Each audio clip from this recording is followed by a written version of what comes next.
ओम शांति। वर्तमान समय की आवश्यकता बेहद के वैराग्य वृत्ति का वायुमंडल बनाना।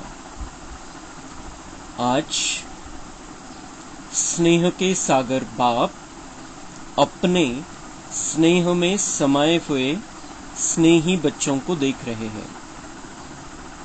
यह ईश्वरीय स्नेह सिवाय आप बच्चों के किसी को भी प्राप्त नहीं होता। बाबा म्हणता है, मैं प्यार का सागर हूं और मेरे प्यार में समाये हुए आत्मा बच्चों को देख रहा हूं। और ये जो प्यार है, ये जो भगवान का प्यार है, बाबा म्हणता है, ये और किसी को भी प्राप्त नहीं होता। सिर्फ हम बच्चों को भगवान का डायरेक्ट प्यार मिलता है। आप सभी को ये विशेष प्राप्ति है। प्राप्ति सभी बच्चों को है, लेकिन पहली स्टेज है प्राप्ति होना और आगे की स्टेज है प्राप्ति के अनुभव में खो जाना। ते ईश्वराचं प्रेम सर्वांना त्याची प्राप्ती झालेली आपल्याला। सर्वांना हे प्रेम भेटतंय त्याच्या ज्ञानाच्या माध्यमातून, त्याच्या व्हायब्रेशनच्या माध्यमातून। पण बाबा म्हणतात ही प्राप्ती होणं ही पहिला टप्पा आहे। पण त्याच्या पुढचा टप्पा आहे की या प्राप्तीचा अनुभव होणं। प्राप्ती झाली, ज्ञान मिळालं आपल्याला की बाबा प्रेमाचा सागर आहे आणि मी त्याच्याशी जोडलेलो, तर मी त्याच्याकडून प्रेम घेतोय, हे ज्ञानाच्या हिशोबाने झालं। पण त्याच्या पुढे तो अनुभव केव्हा येईल?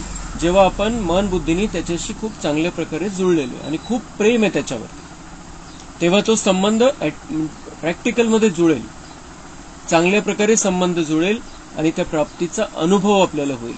असं वाटेल की आपण बाबांच्या प्रेमाच्या छत्रछायेमध्ये, बाबांच्या प्रेमाची किरण आपल्यावरती येत आहे कंटिन्युअस, बाबांच्या प्रेमाचा वर्षाव माझ्यावरती होतोय।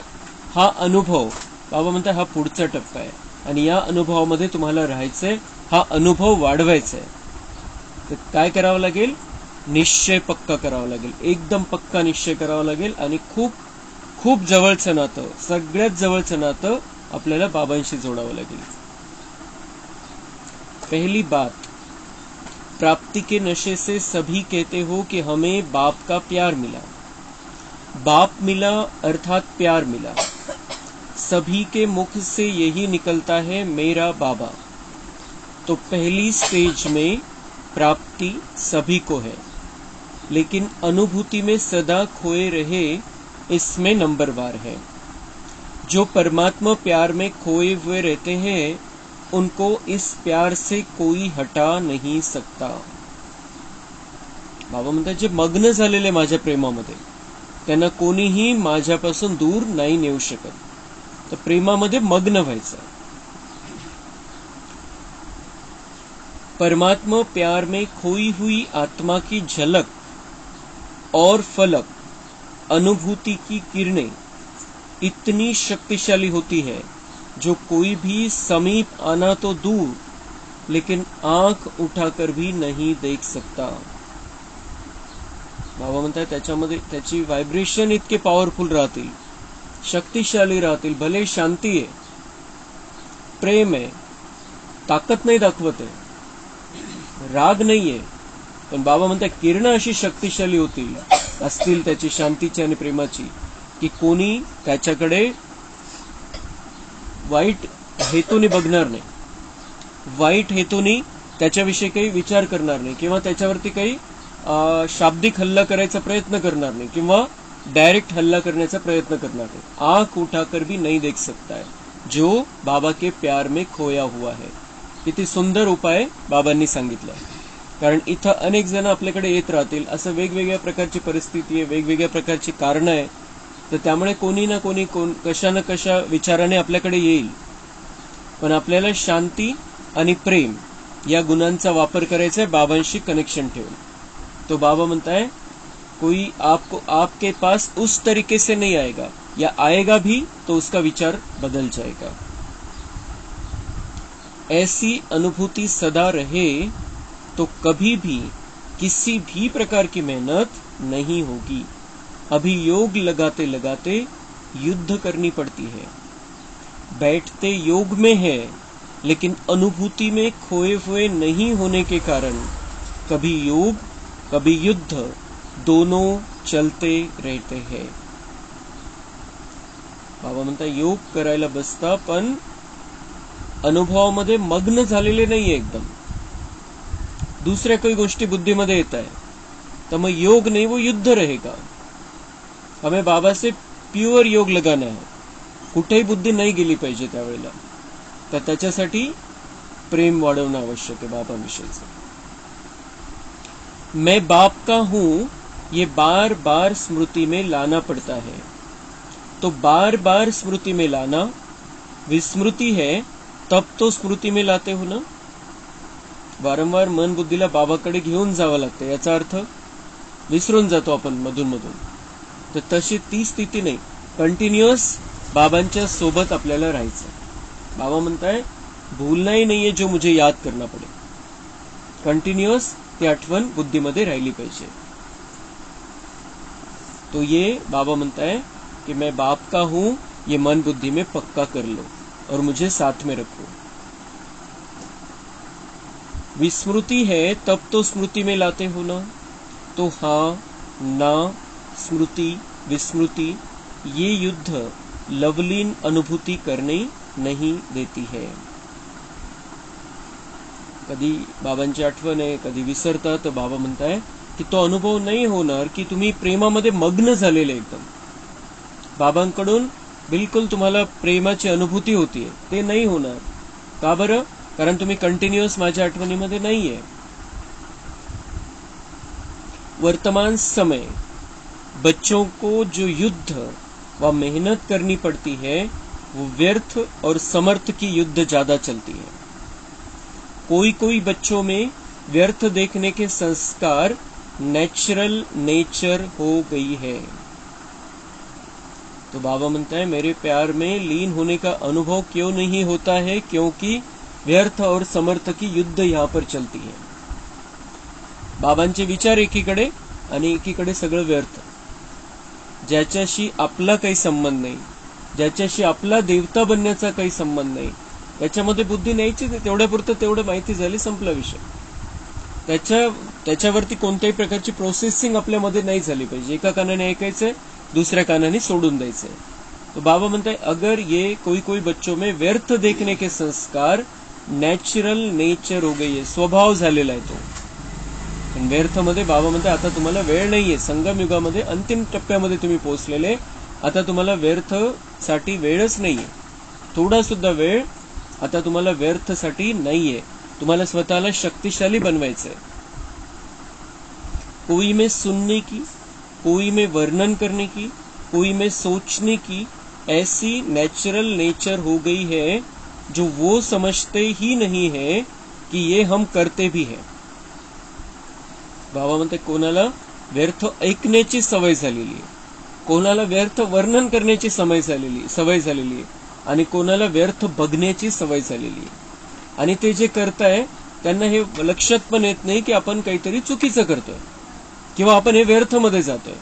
बाबा म्हणताय त्याचं त्यांना रिअलायझेशन नाहीये, महसूस होत नाही त्यांना की आपण हे व्यर्थ मध्ये चाललेलो आहे, हे व्यर्थ चाललेलं आहे, हे सोबत येणार नाहीये।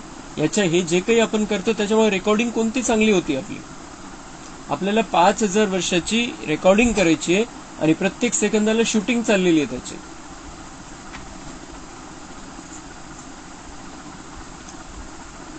तो वो समझते ही नहीं कि हम ये करते भी हैं।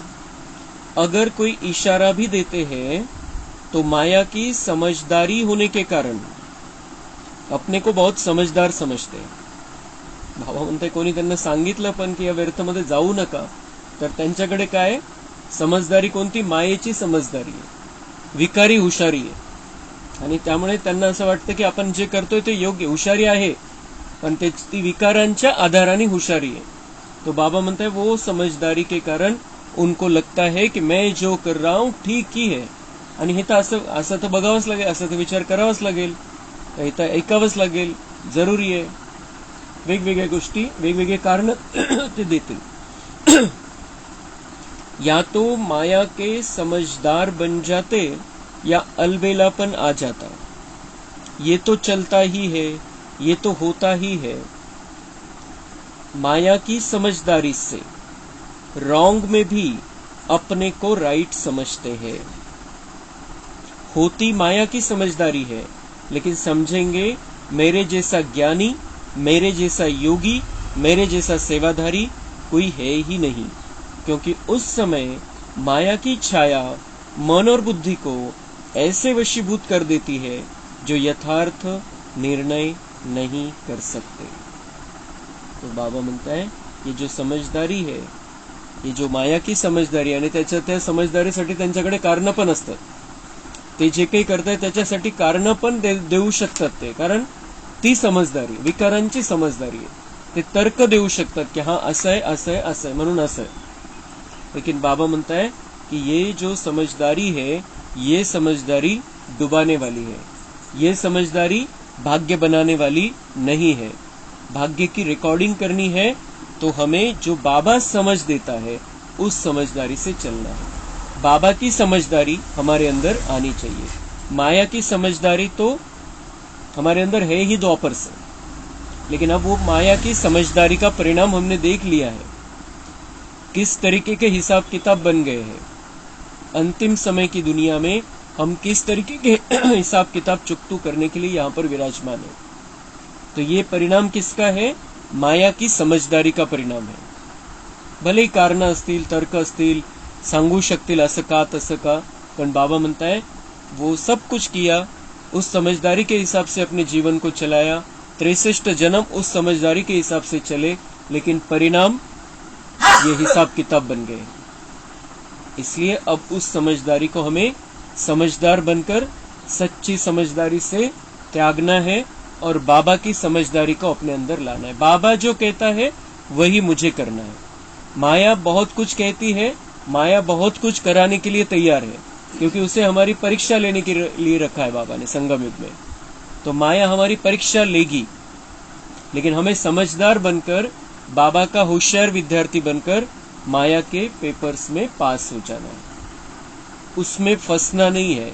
माया जो समझदारी हमें देती है, तर्क देती है, कारण बताती है, अलबेलेपन में लेकर आती है, उसमें फंसना नहीं है। वो परीक्षा है, उसमें फंसना नहीं है। हमें समझदार बनकर अपना भाग्य बना लेना है।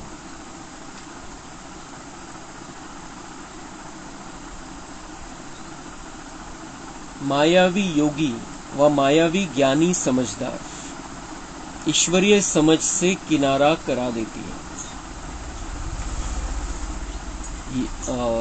आपण याला म्हणू शकतो की आध्यात्मिक शिवी आहे, आध्यात्मिक टोमना मारलेला आहे बाबांनी। बाबा काय म्हणताय? मायावी योगी या मायावी ज्ञानी समझदार। योग भी है, बाबा को याद भी करते हैं, समझदार ज्ञान के हिसाब से विचार भी करते हैं अंदर, लेकिन फिर गड़बड़ हो जाती है। तो बाबा त्यांना काय म्हणताय? मायावी ज्ञानी समझदार है और मायावी योगी है, क्योंकि असर ज्यादा माया का है, बाबा का असर कम है, माया का असर ज्यादा है। म्हणून बाबा प्रेमाने, कारण बाबांची ही भावना आहे की असं कोणी आता राहू नये।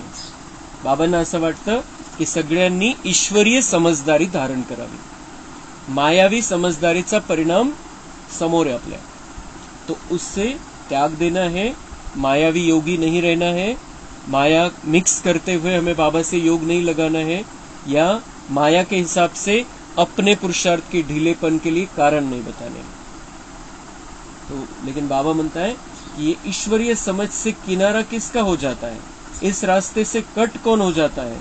जो इस माया के चक्कर में फंस जाता है। उस हिसाब से, उस समझदारी के हिसाब से विचार चलते हैं उनके। माया की समझदारी भी कम नहीं है, माया से योग लगाने वाले भी अचल अटल योगी है, इसलिए फर्क नहीं समझते। बाबा म्हणता है कि वो योग भी लगाते हैं मेरे साथ, लेकिन माया के साथ भी योग है, दोनों तरफ चल रहा है, दोन्हीकडे पाय ठेवलेले, तो उनकी नाव तो डूब जाएगी। फिर उस समय के बोल का नशा भी सभी जानते हो ना कितना बढ़िया होता है। इसलिए बाप दादा सदा बच्चों को कहते हैं की प्राप्तियों की अनुभूतियों के सागर में समाये रहो. बाबा म्हणताय ज्यावेळेला त्या मायेचा प्रभाव आहे आणि मायावी समजदारी दाखवताय तर त्यावेळेला बघा कसं बोलण्यामध्ये नशा असतो त्यांच्या. त्यांना असं वाटतं की मी जे सांगतोय ते बिलकुल क्लिअर, बिलकुल करेक्ट आहे. आणि अशाच पद्धतीने थोडंफार तर होणार, पुरुषार्थी जीवन आहे, अजून कुठे विनाशाचा काळ आलेला आहे आणि मग हे एवढं, आणि हे आपल्याला इथं राहायचंय तर मग हे असं तर चालणारच. और वो फोर्स से बोलते हैं उस बात को. तो बाबा म्हणता है सबको अनुभव है कि आप जानते हो कि उस समय के बोल का नशा भी कितना बढ़िया होता है, किती नशेमध्ये बोलतात. इसलिए बाप दादा सदा बच्चों को कहते हैं कि प्राप्तियों की अनुभूतियों के सागर में समाये रहो. तर काय करा, बाबा म्हणतात जे आहे ते आहे जीवन, जे होतं जसं झालं होतं. बाबा म्हणताय ठीक है आज तक, लेकिन अभी क्या करो, प्राप्तियों की अनुभूतियों के सागर में समाये हुए रहो. प्राप्तियों की अनुभूतियां हमें बाबा से करके लेनी है. अभी संगम युग में बाबा से सब कुछ प्राप्त कर लेना है और उसका अनुभव बढ़ाते चलना है. जितकं जितकं आपण हा थोडंसं मेहनत घेऊ बाबांशी कनेक्शन जोडण्याची, मन बुद्धी इकडे तिकडे भटकेल, माया पेपर घ्यायला येईल, पण आपण मालक बनायचंय मन बुद्धीचे. आदेश द्यायचंय मन बुद्धीला कि अभी बाबा का प्यार लेना है मुझे, बाबा के प्यार में खो जाना है. एक एक मिनिट अधूनमधून 1 मिनिट, कधी 5 मिनिट, कधी 15 मिनिट, अर्धा तास मन बुद्धीला आदेश देऊन बसायचं आपण कि बाबा से मुझे अब प्यार लेना है, प्यार की किरणें लेनी है. तर बाबा म्हणते हा जितका तुमचा अनुभव वाढत जाईल, प्रेमाची किरणं घेण्याचा अनुभव वाढत जाईल, माझ्या प्रेमामध्ये तुम्ही मग्न व्हाल, तर बाबा म्हणताय की मग ती जी तुमच्यामध्ये ती मायावी समजदारी आहे आणि तिचा जो नशा चढलेला आहे आणि त्याच्यामुळे जो नुकसान होतं ते सगळं समाप्त होऊन जाईल. सागर में समाना अर्थात सागर समान बेहद के प्राप्ति स्वरूप बन कर्म में आना. तो बाबा प्रेम का सागर है और प्रेम के सागर में समाने का अर्थ है कि सागर समान बेहद के प्राप्ति स्वरूप बन कर्म में आना. त्याच्यामध्ये मग्न राहायचंय. याचा अर्थ बाबांकडून ते प्राप्त करून आपण ते वापरायचंय कर्मामध्ये, प्रॅक्टिकलमध्ये. जितकं आपण वापरत जाऊ, बाबांचं प्रेम आपण घेतलेलं आहे ते प्रेम आपण आपल्या कर्मामध्ये दाखवून द्यायचंय कि ये ईश्वरीय प्रेम प्राप्त करने वाली आत्मा है. हमारे बोल चाल, वाणी, व्यवहार, वाइब्रेशन, भावना, इन सब में वो प्यार आना चाहिए, झलकना चाहिए. तर मग तो अनुभव आपला वाढत जाईल, त्याच्यातला आनंद आपल्याला कळेल आणि मग आपण या आसुरी आनंदामध्ये नाही राहणार, मायावी दुनियेच्या चक्करमध्ये नाही राहणार. हे खूप सुंदर उपाय, खूप सुंदर युक्ती बाबा आपल्याला सांगताय इथल्या दुनियेमधून बुद्धी काढण्यासाठी. बाप दादा ने चारों ओर के बच्चों का चार्ट चेक किया. क्या देखा? समय के समीपता के प्रमाण वर्तमान के वायुमंडल में बेहद का वैराग्य प्रत्यक्ष स्वरूप में होना आवश्यक है. समय के समीपता के प्रमाण 1994 ची ही मुरली आहे. बाबा म्हणते आता वेळ बघा, आणि त्यावेळेला ती सुरुवात झालेली होती, लोक बदलायला सुरुवात झालेली होती, विकारी व्हायब्रेशन दुनियेमध्ये जास्त वाढायला लागले, अतिशय वेगळ्या प्रकारचं वातावरण बनायला लागलं होतं त्यावेळेला. तर बाबा म्हणते आता जवळ आलेले. कधी 94 मध्ये म्हटले, आता ते 29 वर्ष झाली त्या गोष्टीला. आता तर किती जवळ आलेले, आता तर समय किती पुढे गेलेला आहे, कसे व्हायब्रेशन झालेले दुनियेमध्ये, कशा प्रकारचं भावना विचार लोकांचे बदललेले.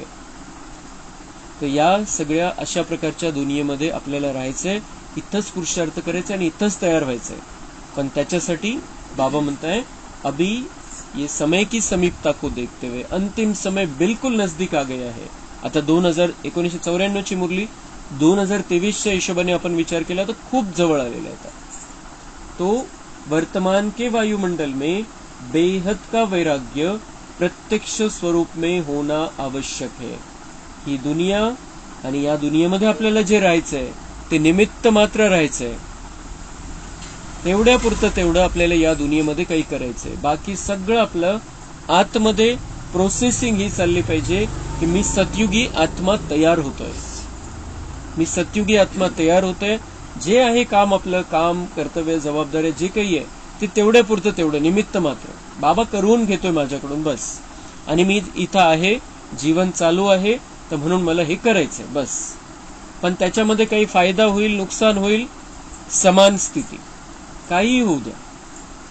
हा विचारच नाही आला पाहिजे की अरे बापरे आता कसं होईल, किती नुकसान होऊ द्या, क्योंकि हम निमित्त मात्र, हमारी कमाई जमा हो रही जो हम साथ में लेकर जाएंगे. और बाबा ने कहा तुम भी कमाई जमा करो और तुम्हारे संबंध संपर्क में तुम्हारे रिश्तेदार, तुम्हारे घर वाले, सबको ये कमाई, इसी कमाई का रास्ता तुम्हें बताना है. क्योंकि अब ये यहाँ की जो भी कमाई है, कितना भी लाख करोड़ हम कमा लेंगे, सब छोड़कर जाने का समय आ गया है, समय नजदीक आ गया है. 94 मध्ये बाबांनी इशारा दिला होता, आज 2023 है. तो बाबा म्हणता है अभी ये समय कितना नजदीक आ गया है, उस हिसाब से बेहद की वैराग्य वृत्ती होना अभी आवश्यक है.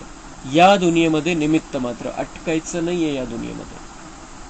जो कुछ भी होगा नीचे ऊपर, ये अंतिम समय का, त्याच्यामध्ये परेशान व्हायचं नाही, हलचलमध्ये यायचं नाही आपल्याला. बेहद का वैराग्य वर्णन भी करते हो, पॉइंट्स बहुत निकालते हो, भाषण भी बहुत अच्छे करते हो. सभी के पास पॉइंट्स है ना. पॉइंट्स वर्णन करना या सोचना, इसमें तो मेजॉरिटी पास है. बाबा म्हणताय कोणाला सांगायची वेळ आली तर खूप हुशार आहे सांगायला. सांगतात की आता काय पडलेलं आहे, आता हे सगळं संपायचंय, आता नवीन दुनिया यायची आहे. खूप कॉन्फिडन्स नाही, आत्मविश्वासाने सांगतो आपण सगळ्यांना की 2036 मध्ये श्रीकृष्णाचा जन्म होणार आहे, आता 2-4 वर्षामध्ये विनाश चालू होऊन जाईल, खूप मोठ्या प्रमाणामध्ये सगळीकडे हाहाकार माजणार आहे, सगळं संपून जाईल. सगळं आपल्याला गॅरंटी पण आहे, विश्वास पण आहे, आपण विचार पण करतो त्याच्यावरती आणि दुसऱ्यांना पण सांगतो. बाबा म्हणतात त्याच्यामध्ये सगळे हुशार आहे आणि त्याच्यामध्ये सगळे पास आहे, पण प्रॅक्टिकल आपल्या जीवनामध्ये त्याला वापरायचंय, त्याच्यामध्ये बाबा म्हणताय मेजॉरिटी फेल है. यथार्थ वैराग्य वृत्ति का सहज अर्थ है, चाहे आत्माओं के संपर्क में आए, चाहे साधनों के संबंध में आए, चाहे सेवा के चांस में चांसलर बनने के. बाबा बेहदच्या वैराग्य वृत्तीचा अर्थ सांगते. वैराग्य वृत्ती ठेवायची आहे म्हणजे काय करायचंय नेमकं. चाहे आत्माओं के संपर्क में आहे, असं नाही की कॉन्टॅक्ट बंद होऊन जाईल आपला, कॉन्टॅक्ट मध्ये राहायचंय सगळ्यांच्या. आत्माओं के संपर्क में, चाहे साधनों के संबंध में, साधनं पण वापरायची, जी काही साधनं आहे ती वापरायची. वैराग्य म्हणजे कुठंतरी डोंगरावरती जाऊन बसायचंय अशा प्रकारचं वैराग्य नाही. बाबा म्हणताय सगळं करा तुम्ही, इथं कॉन्टॅक्ट मध्ये राहा, साधनं वापरा. चाहे सेवा के चांस में चांसलर बनने, चाहे सेवा, बहुत बड़ी सेवा तुम्हारे द्वारा हो रही है, उसमें चांसलर बन रहे हो, चांसलर बनने का भाग्य मिले. लेकिन मग त्याच्यामध्ये काय करायचंय, सर्व के संबंध संपर्क में जितना न्यारा उतना प्यारा, इसका बैलेंस रहे. संबंध संपर्कामध्ये जितना न्यारा उतना प्यारा, न्यारा राहायचंय, अटकायचं नाही, लगावमध्ये राहायचं नाहीये, कोणावरती अवलंबून राहायचं नाहीये. भगवान और मैं, बाबा और मैं, तो बाबा का प्यार हमारे अंदर आ जाएगा और हम जो कुछ भी करेंगे न्यारा और प्यारा. बाबा का प्यार है इसलिए प्यारे रहेंगे हम. और न्यारा मतलब किसी में भी अटक नहीं रहे हैं. करना सब कुछ है पण अटकायचं नहीं, लगाव नहीं ठेवायचा है. होता क्या है, कभी न्यारेपन की परसेंटेज बढ़ जाती और कभी प्यारेपन की परसेंटेज बढ़ जाती. प्यारापन का अर्थ है निमित्त भाव, निर्माण भाव, लेकिन इसके बदले मेरेपन का भान आ जाता है. तो बाबा म्हणता है कधी न्यारापन जास्त होऊन जातो, कधी प्यारापन जास्त होऊन जातो, पण दोन्हीचा बॅलन्स. एकदमच प्यारे आणि न्यारे नाही, मग थोडंफार लगाव आहे असं नाही व्हायला पाहिजे. आणि एकदमच न्यारे, बिलकुलच न्यारे एकदम, आणि काहीच त्याच्यामध्ये स्नेहाची भावना पण नाही त्याच्यामध्ये, असं पण नाही व्हायला पाहिजे.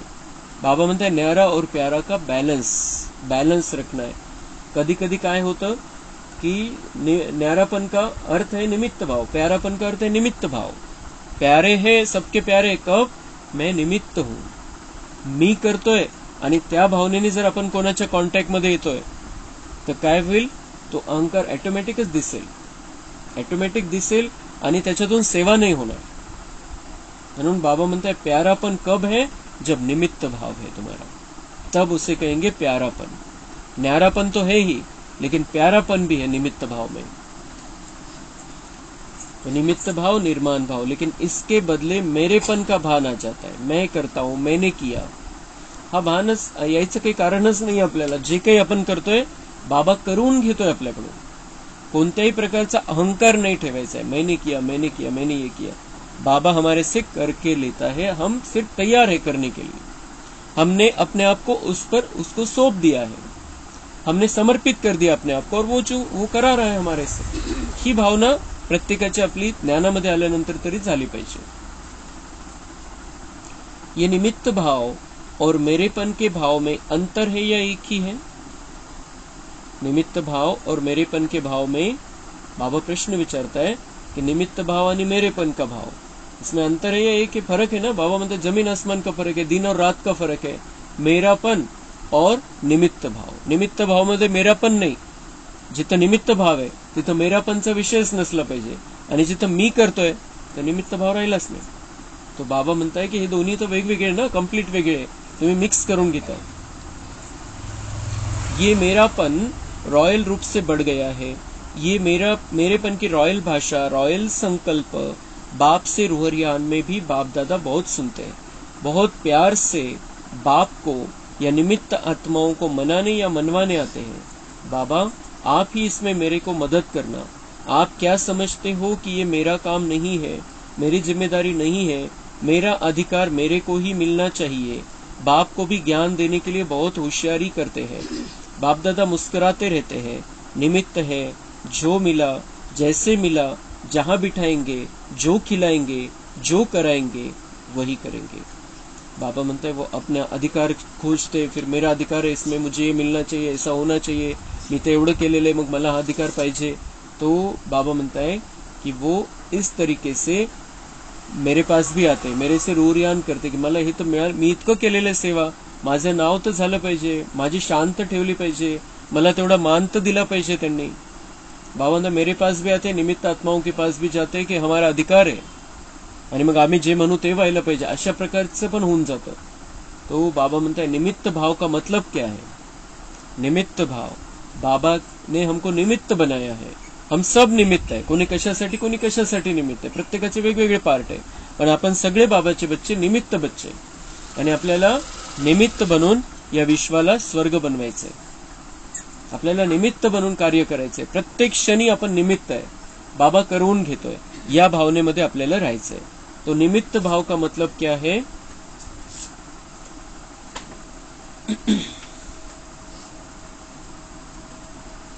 जो मिला, जैसे मिला, जहां बिठाएंगे, जो खिलाएंगे, जो कराएंगे वही करेंगे. जे आहे त्याच्यामध्ये समाधानी. बाबा जैसे भी मुझे रखेंगे, मुझे रहना है, बस मैं निमित्त हूं. ये पहला सभी का वायदा है ना. ये वायदा है या सिर्फ खाने पीने के लिए है? मेरेपन के भाव का वैराग्य ही बेहद का वैराग्य है. नए नए प्रकार के मेरेपन और इमर्ज हो रहे हैं. माया वर्तमान समय नए नए प्रकार के मेरेपन की छाया डाल रही है. इसलिए समय की समीपता प्रत्यक्ष रूप में नहीं आ रही है. ज्ञानी चाहे अज्ञानी दोनों जानते हैं और कहते भी है कि दुनिया की हालतें बहुत खराब है. ये दुनिया कहाँ तक चलेगी, कैसे चलेगी, लेकिन फिर भी दुनिया चल रही है. इस समय की समीपता का फाउंडेशन है बेहद की वैराग्य वृत्ती. बाबा म्हणता है की अशी दुनिया चालूच का बरं आहे अजून? इतकी खराबी आलेली आहे, इतकं सगळं राहण्यालायक राहिलेलं नाहीये, पाणी खराब झालेलं आहे, हवा दूषित, जमीन खराब, गुन्हे वाढलेले इतके, इतकं सगळं असताना चालूच कशी शकते ही दुनिया? बाबा म्हणतात ही चालूच नाही राहिली पाहिजे, इतकी खराब झालेली, बिलकुल राहण्यालायक राहिलेली नाही. पण बाबा म्हणतात तुमच्यामध्ये बेहदची वैराग्य वृत्ती नाही आली, त्याच्यामुळे प्रॉब्लेम आहे. जो मेरे बच्चे हैं उनमें वैराग्य की भावना नहीं है उतनी, और इसलिए ये दुनिया चल सक रही. बाबा म्हणतात तसं तर ज्ञानी असो किंवा अज्ञानी असो सगळ्यांना वाटायला लागलेले की दुनिया राहू शकत नाही. ही दुनिया खूप खराब झालेली आहे आता. जे शास्त्रांना मानणारे त्यांना पण आपण जर थोडंसं सांगितलं त्यांच्या लक्षात येऊन जातं की नाही आता हा कलियुगाचा अंतिम समय. ज्यांच्या बुद्धीमध्ये ही गोष्ट फिट होती की 40,000 वर्ष अजून बाकी आहे कलियुग संपायला, त्यांना पुढचं माहिती नाही सतयुग येणार आहे, पण त्यांच्या बुद्धीमध्ये होतं की 40,000 वर्ष कलियुग संपायला बाकी आहे. त्यांनाही आपण हे जर सांगितलं काय चाललेलं आहे तर ते पण मान्य करतात की नाही हाच अंतिम समय कलियुगाचा. तो बाबा म्हणतात ज्ञानी हो चाहे अज्ञानी हो सब समझ रहे हैं ये दुनिया अब चल नहीं सकती, लेकिन बाबा म्हणते चल रही है फिर भी. क्यों चल रही है? बच्चों में उतना वैराग्य नहीं आया है, उतना वैराग्य नहीं आया. समय की समीपता का फाउंडेशन है बेहद की वैराग्य वृत्ती. प्रत्यक्षात तो विनाशाचा जो काळ आहे तो डायरेक्ट आलेला नाहीये, टप्पे सुरू झालेले त्याचे, पण डायरेक्ट विनाशाचा काळ आलेला नाही, कारण बेहदची वैराग्य वृत्ती नहीं आलेली बच्चांमध्ये. बाप दादा ने चेक किया बेहद की वैराग्य वृत्ति के बजाय नए नए प्रकार के छोटे छोटे लगाव का विस्तार बहुत बड़ा है. इस विस्तार ने सार को छिपा लिया है. तो भावा म्हणतात थोडे थोडे थोडे थोडे अटकतात बच्चे, बाबाचे बच्चे पण अटकत चालले ह्याच्यात. ते काहीतरी माया वेगवेगळ्या रूपाने समोर येते, रॉयल माया येते, माया येते लक्षात येत नाही, आणि मग त्या लगावामध्ये फसत चाललेले. फसले कुठं म्हणजेच वैराग्य नाही, आणि वैराग्य नाहीये तर ते वैराग्याचे व्हायब्रेशन दुनियेमध्ये विनाश करणाऱ्यांना पण ते व्हायब्रेशन भेटत नाहीये, आणि जे 5 तत्वांनी जे विनाशाचा कार्यक्रम करायचा आहे त्यांनाही ते व्हायब्रेशन भेटत नाही, आणि म्हणून तितकंच शक्तिशाली स्थितीमध्ये तो विनाशाचा खेळ चालू नाही झालेला. तो बाबा म्हणताय अगर इस विनाश को समीप लाना है, अगर सतयुग को जल्दी लाना है तो ये बेहद की वैराग्य वृत्ति को बढ़ाओ. लगाव में नहीं फंसो. माया अलग अलग तरीके से आ रही है सामने, लेकिन लगाव में नहीं फंसना है. समझा अब क्या करना है. यह लगाव बड़े टेस्टी लगते हैं, 1-2 बार टेस्ट किया तो वो टेस्ट खींचते रहते हैं. तो बाबा म्हणताय की लगाव हे जे माया वेगवेगळ्या प्रकारचे हत्यार घेऊन येते समोर, कोणाच्या समोर कशी येते, कोणाच्या समोर कशी येते, ज्याला त्याला माहिती आहे, आणि कळतं पण आपल्याला की ये माया है, ये विकार मेरे अंदर है, ये विकार ने मेरे पे कब्जा किया है, ये विकार मेरे सामने आया है, ये विकार मेरे साथ में है, ये विकार मेरी परीक्षा ले रहा है. प्रत्येकाला आपलं आपलं माहिती कळतं, लेकिन बाबा म्हणते वो क्या होता है, टेस्टी लगते हैं. माया टेस्ट दिलाती है, थोडं चांगलं वाटतं, बरं वाटतं त्याच्यामध्ये, कारण असं दुःख पसरलेल्या दुनियेमध्ये तर थोडासा आनंद मिळाला तर बरं वाटतं. लेकिन बाबा म्हणता है फिर वही आदत वो खींचती है फिर अपने तरफ, और ये लगाव फिर बढ़ता जाता है. सेवा कर रहे हो बहुत अच्छा, लेकिन अपनी चेकिंग करो कि निमित्त भाव है या लगाव का भाव है. बाबा के बदले मेरा मेरा तो नहीं आ जाता, मानना है तेरा और बन जाता है मेरा. बाबा म्हणते ये भी बहुत बड़ा लगाव है कि मेरा है, ये मेरा है, ये मेरा है, ये मेरा है, ये दुकान मेरी है, ये खेती मेरी है. बाबांनी चालवायला दिलेली, सांभाळायची ती गोष्ट वेगळी आहे, पण मेरा मेरा मेरा, आणि त्याच्यामध्ये जे नुकसान होईल, मग आता कसं होईल वगैरे वगैरे जे येतात विचार, तो बाबा म्हणते ये क्या कर लेते हो आप. कहने के लिए कहते हो कि बाबा ये तेरा है, लेकिन फिर उसमें नहीं मेरा आ जाता है. जेव्हा आपण नुकसान बघतो त्याच्यामध्ये, जेव्हा प्रॉब्लेम बघतो, तेव्हा मग असं आपलं नुकसान होतं असं वाटतं, आपलं नुकसान होतं, तो वो नहीं होना चाहिए. तो अब क्या करेंगे. मेरा मेरा पसंद है. बाप दादा ने पहले भी सुनाया है, एक बहुत बड़ी गलती करते हैं या चलते चलते हो जाती है, करना नहीं चाहते लेकिन हो जाती है. वह क्या, दूसरे के जज बन जाते हैं और अपने वकील बन जाते हैं. तो बाबा म्हणता है अभी मेन बात तो क्या है कि सब कुछ बाबा का कर देना है.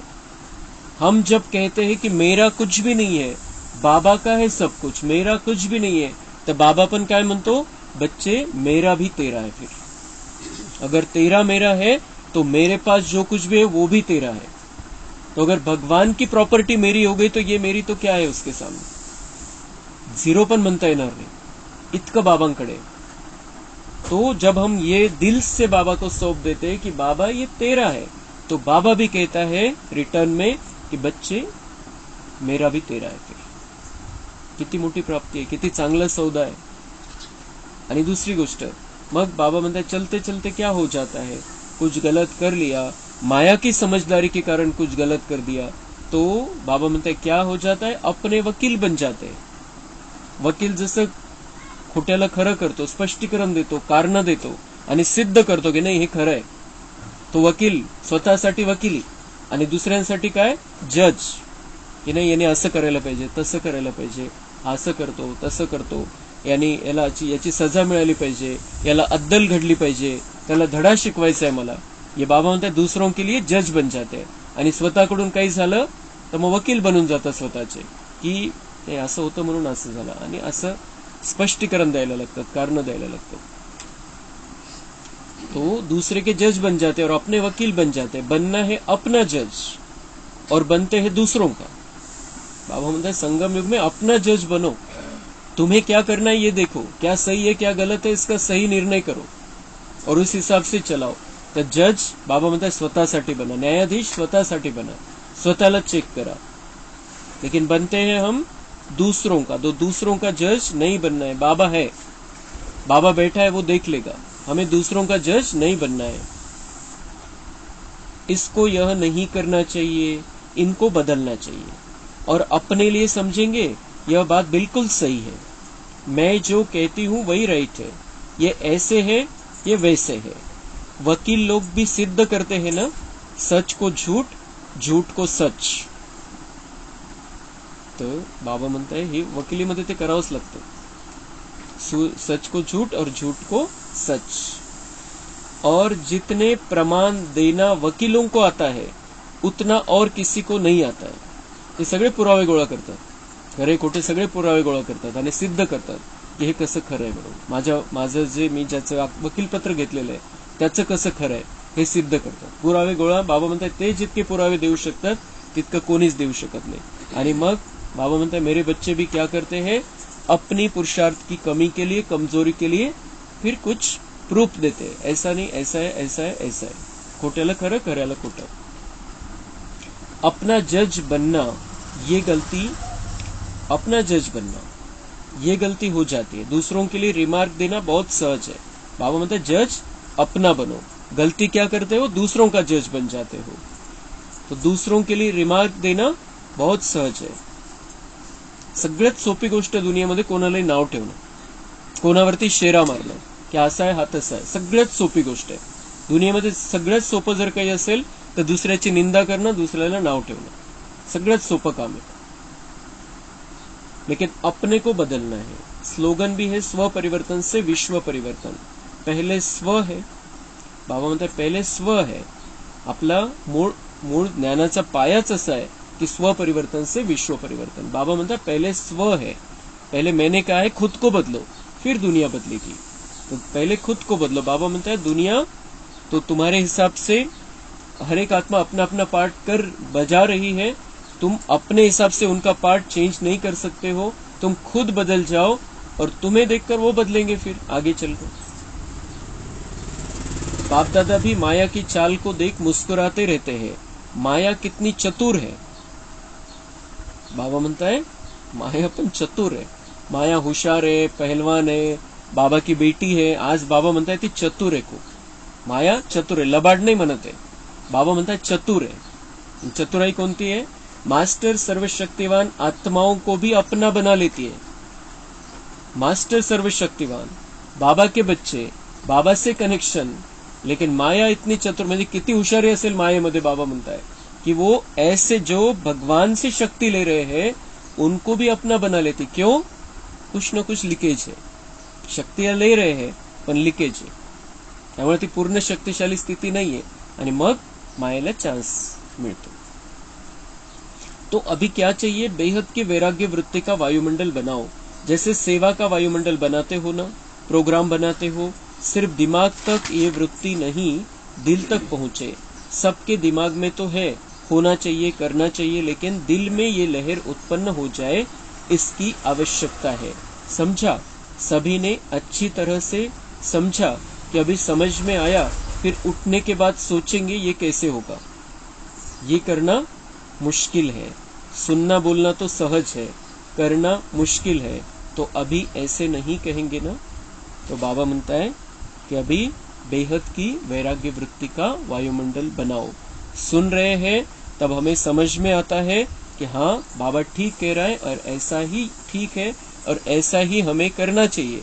बाबा म्हणता है जब तक बैठे हैं तब तक वो क्लियर चलता है बुद्धि में कि बाबा ठीक ही कह रहा है और बाबा ठीक ही कहता है। लेकिन बाबा म्हणता है यहाँ से उठकर जाने के बाद फिर सोचते हैं, फिर देखते हैं कि ऐसा हो सकता है या नहीं हो सकता है या कैसे होगा। ये सोचना समझना सोचना तो ठीक है लेकिन करना मुश्किल है। इस तरीके से बाबा म्हणता है इस तरीके से नहीं करना। अब बेहद की वैराग्य वृत्ति अपने अंदर लानी है। सेवा का जीवन है, अपने आप को निमित्त समझकर चलाना है यहाँ पर, और माया की चतुराई से बचकर रहने के लिए बाबा से सर्व शक्तियां लेनी है और बाबा का प्यार प्राप्त करना है, उसके अनुभव में खो जाना है और इस दुनिया की सेवा करनी है, लेकिन पहले खुद को बदलना है। अच्छा, चारों ओर के सर्वश्रेष्ठ भाग्यवान आत्माओं को, सदा सर्व प्राप्तियों के अनुभूतियों में समाये हुए श्रेष्ठ आत्माओं को, सदा परखने की, निर्णय करने की शक्ति को तीव्र बनाने वाले समीप आत्माओं को, सदा सेवा में समर्थ बनाने के निमित्त आत्माओं को, सदा न्यारा और प्यारा दोनों का बैलेंस रखने वाली ब्लेसिंग के पात्र आत्माओं को बाप दादा का याद, प्यार और नमस्ते। हम रूहानी बच्चों का रूहानी बाप दादा को याद, प्यार, गुड मॉर्निंग, नमस्ते। वाह बाबा वाह।